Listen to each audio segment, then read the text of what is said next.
Meus irmãos e amigos, eu saúdo a todos no nome de Jesus. Mesmo assentados, vamos abrir as nossas Bíblias no Evangelho segundo Mateus, capítulo número 19. Enquanto os irmãos procuram, eu quero parabenizar a igreja nesta cidade por mais um ano de vida, desejar toda sorte de bênçãos da parte de Deus, que o Senhor multiplique tantas vezes mais ao rebanho, concedendo graça, força e determinação para continuar o serviço da obra de Deus.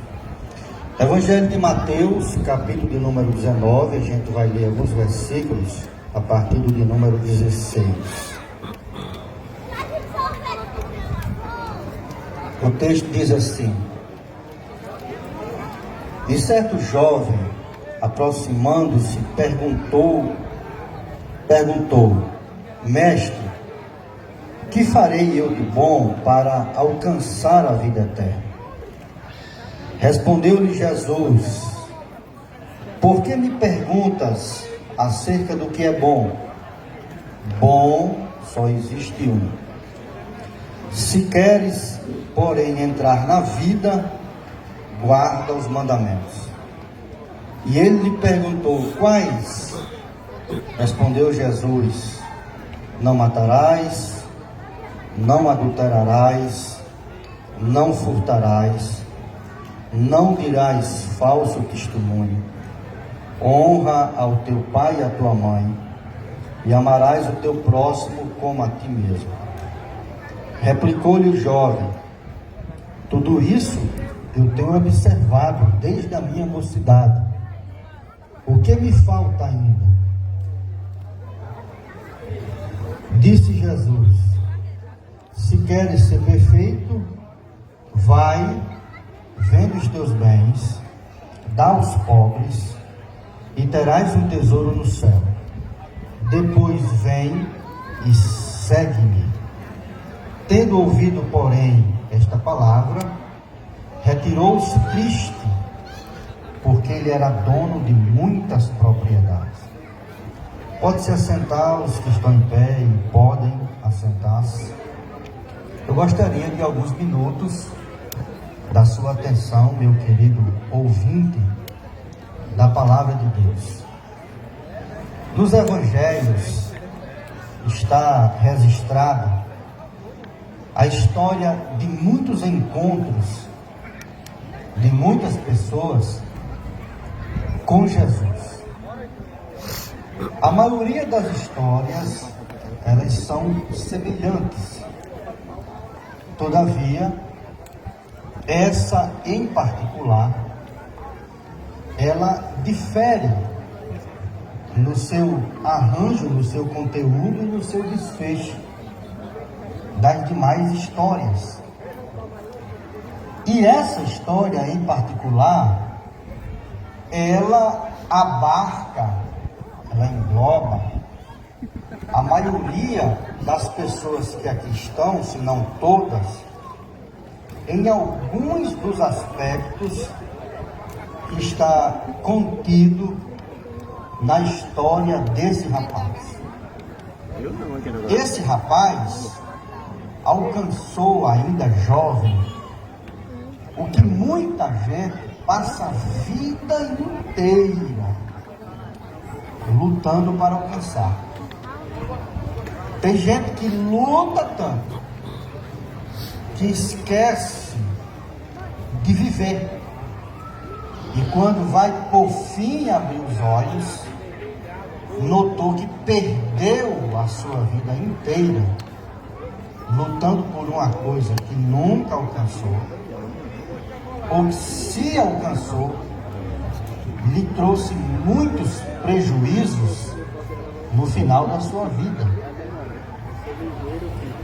Esse rapaz era um jovem rico, Quanta gente não luta nesses dias de facilidade da internet, dos jogos, em que as pesquisas mostram que são milhões de pessoas que estão se afundando em dívidas e muitas delas tirando sua vida, porque gastam tudo quanto tem no afã de se tornar rico, porque os vídeos que assistem na internet de pessoas aparentemente felizes, sorridentes, realizadas, são bem chamativos para que as pessoas sejam seduzidas e corram atrás de uma coisa que nunca vão alcançar, ou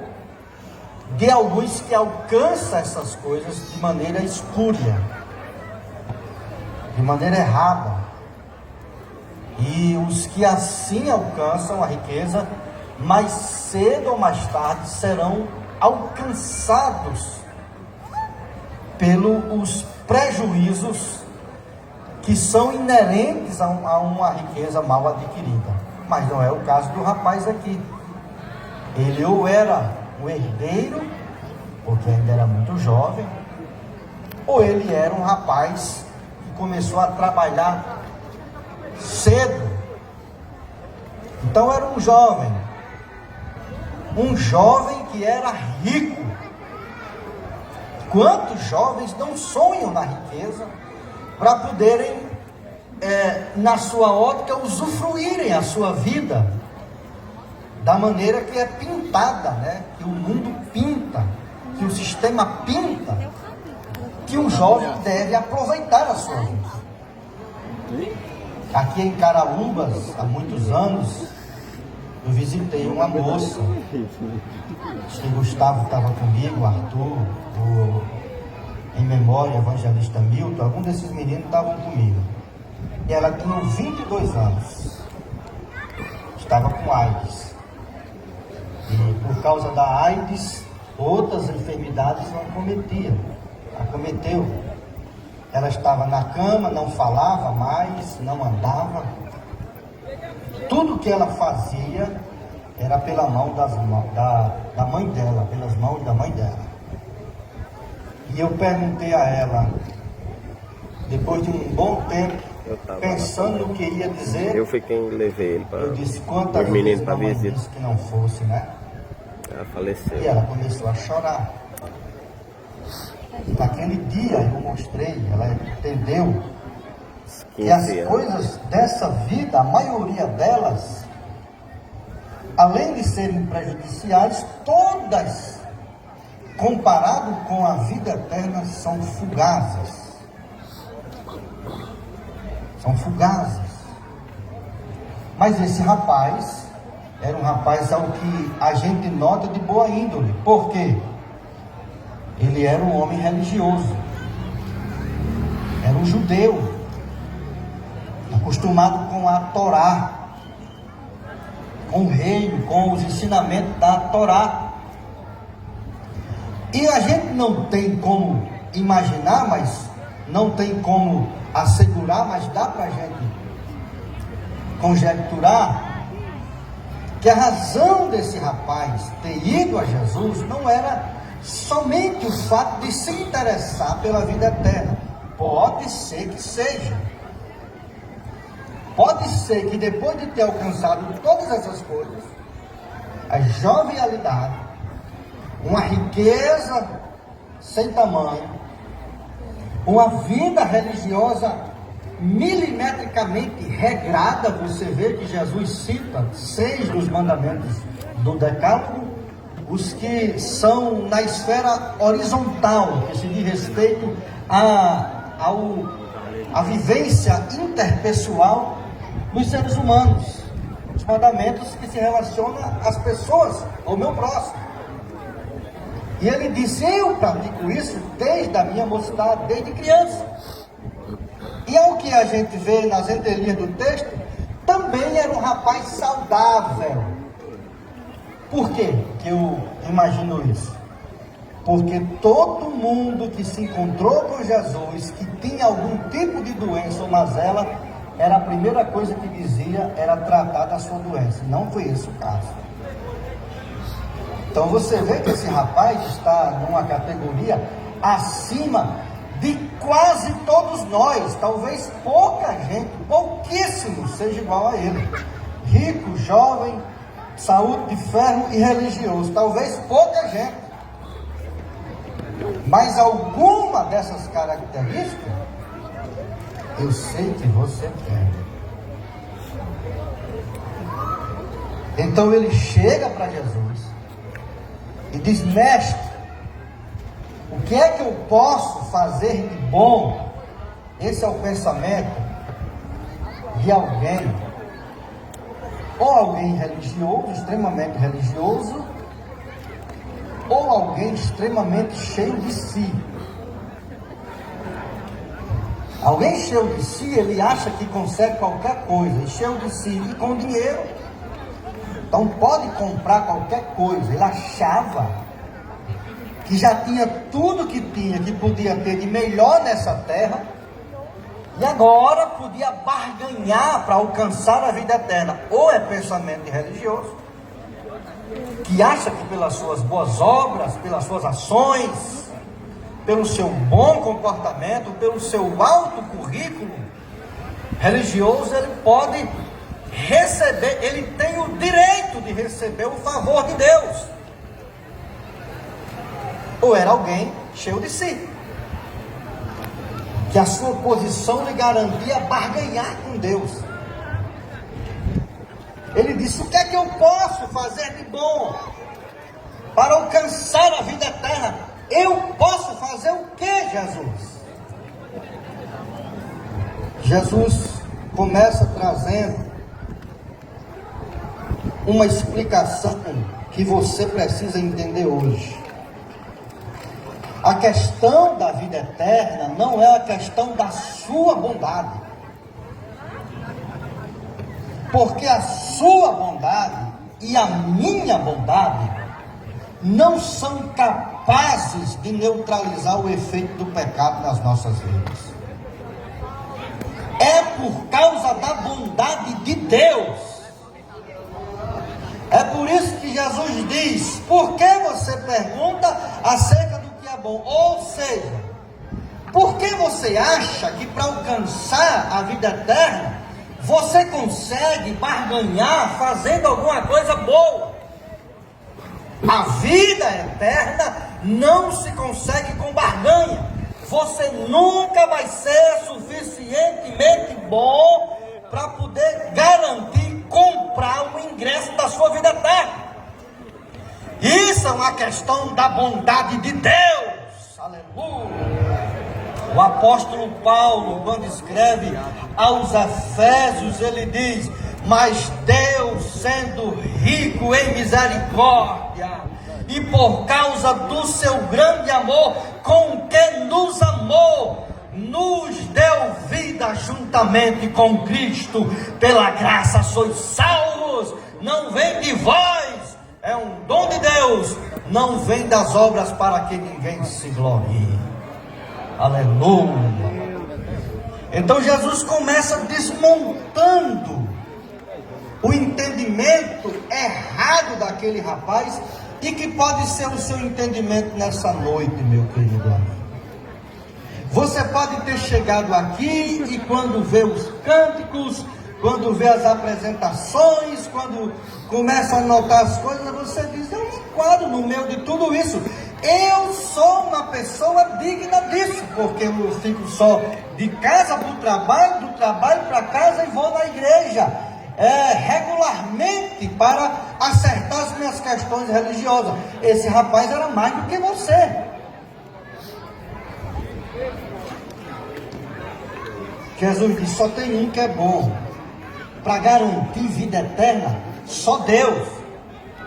Mas Jesus começa a conversar nos termos dele, que o rapaz podia entender. Você guarda os mandamentos. E ele disse: quais? Ele falou aqueles. Quem aqui se aquilata dentro da vida daquele rapaz? Ele diz, qual? Não matarás. Aí você diz, eu nunca matei. Ó, tudo bem. Se for no conceito judaico, que matar é só quando você literalmente tira a vida, porque se for no conceito de Jesus, se alguém tiver ódio de outro sem razão em seu coração, já o matou. Mas vamos levar no conceito judaico. Ele disse, não diga falso testemunho, ou seja, não minta. Quem de nós se enquadra nisso? Honra teu pai e a tua mãe. Quem de nós nunca, em momento algum, cometeu alguma injustiça, alguma desonra com o pai ou com a mãe? Então você vai ver que ele está acima. Mas ele termina, quando Jesus termina, ele disse, eu tenho feito tudo isso. E aí lança o desafio, o que me falta ainda? O nosso problema é que a gente acha que, porque a gente barganha com os outros, dando carteirada com a nossa vida religiosa, a gente tem condição de fazer isso. Com Jesus não tem. O que me falta ainda, Jesus? Jesus disse, venda os teus bens. Jesus começa a desvencilhar um outro texto que ele disse em outro local. Onde estiver o seu tesouro, vai estar o seu coração. Se o seu coração estiver fora dos parâmetros do reino, não almejar o reino, o seu tesouro estiver fora dos parâmetros do reino, o seu coração vai estar lá. Ele disse, vá e venda os teus bens. Dê aos pobres. Depois, venha e segue. É possível que você esteja dizendo, quer dizer que eu tenho que vender o que eu tenho e dar aos pobres para depois servir a Jesus? Depende, no caso daquele jovem era. O que Jesus estava fazendo agora era dizendo de forma resumida os outros mandamentos do decálogo, dos 10, que se resume em um. Jesus fala isso em outro texto: amarás o teu Deus de todo o teu coração, de todo o teu entendimento, de toda a tua força, de todo o teu ser. Ou seja, nada e nem ninguém pode ocupar o lugar de Deus no seu coração. Ninguém, nem nada, pode estar no primeiro lugar da sua vida. O que Jesus estava fazendo era avessar aquele rapaz ao contrário, virá-lo ao avesso, mostrar para ele que o seu coração e a sua vida estava nas coisas fugazes, passageiras, temporais, que se ele tivesse de escolher entre a vida eterna e entre a vida terrena com aqueles bens, ele iria escolher a vida terrena. Mas o que é a nossa riqueza? A riqueza do homem, neste caso, é tudo e qualquer coisa que lhe impede de servir a Jesus. É possível que você chegou aqui, não consiga passar um dia sem cheirar cocaína ou fumar maconha. É possível que se eu lhe disser hoje, o que você precisa fazer é deixar essa tua riqueza, deixar a maconha, a cocaína, a vida do crime, deixar de roubar, deixar de matar por aluguel, deixar de mentir para sua esposa, deixar de mentir para o seu esposo, deixar de enganar o seu patrão, deixar de usurpar o suor dos seus funcionários. É possível Que a coisa que você mais ame seja essa, e seja exatamente isso que você está dizendo. Eu só não vou servir a Jesus porque eu ainda bebo. Essa é a sua riqueza. Miserável riqueza!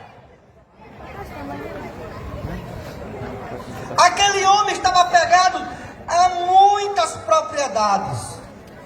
Você é um copo de cerveja. Há uma noite na balada. Há um vício, qualquer que seja. Há o capricho da religião de seus pais. Eu nasci na religião de meus pais e vou morrer nela. Morre mesmo. Porque vida eterna só encontra na pessoa de Jesus de Nazaré. Só nele. Aleluia. E para encontrar-se com a vida eterna é preciso seguir a Jesus. E para seguir a Jesus, não dá para seguir a Ele com a parafernália dos pecados que a gente quer esconder dentro dos bolsos e levar com Ele, conosco e com Ele. Não dá. Porque Ele simplesmente nos vira pelo avesso. Jesus nos conhece. É por isso que eu disse que essa história ela é peculiar, é diferente, porque em todos os outros encontros da Bíblia, de alguém que se encontrou com Jesus, eles saíam cheios de alegria, porque eram curados, eram perdoados, eram libertos, eram transformados, eles saíam regozijando. Mas um jovem rico, cheio de saúde, religioso ao extremo, saiu triste depois que se encontrou com Jesus. Isso nos quer dizer que você pode ter tudo, mas se não tiver Jesus, você não tem nada. Isso quer dizer que você pode perder tudo, mas se você tiver Jesus, você tem o céu, a vida eterna. Bem, vou dizer uma coisa para você ir dormir e não esquecer durante muitas noites. De que jeito você vai sair daqui nessa noite? Jesus está aqui, você sabia disso? Quem crê nisso diz amém. Amém. Esse arrepio bom na alma que você está sentindo é a presença dele. E agora é como se tivesse só você e ele. Ele lhe dizendo: é preciso você deixar isso, é preciso você se desfazer disso. Isso está lhe impedindo de me seguir. De que maneira você vai sair daqui hoje? De que maneira? Feliz ou triste? Eu vou querer saber agora. Onde está a primeira pessoa que vai abandonar tudo e vir a Jesus? Abandonar os pecados. Esse negócio aí que você disse que só não vai seguir por causa disso, tem que abandonar isso. Onde está a primeira pessoa? Vou colocar meus óculos porque aqui eu vejo só os vultos. Onde está a primeira pessoa que vai vir a Cristo? Você não quer vir a Cristo? Que diferença há entre você e aquele homem? Você vai voltar com as suas coisas para casa, com as suas terras, mas seu coração vai voltar triste, porque Jesus é a única fonte da felicidade. Deus Senhor abençoe a todos no nome de Jesus. Amém. Amém.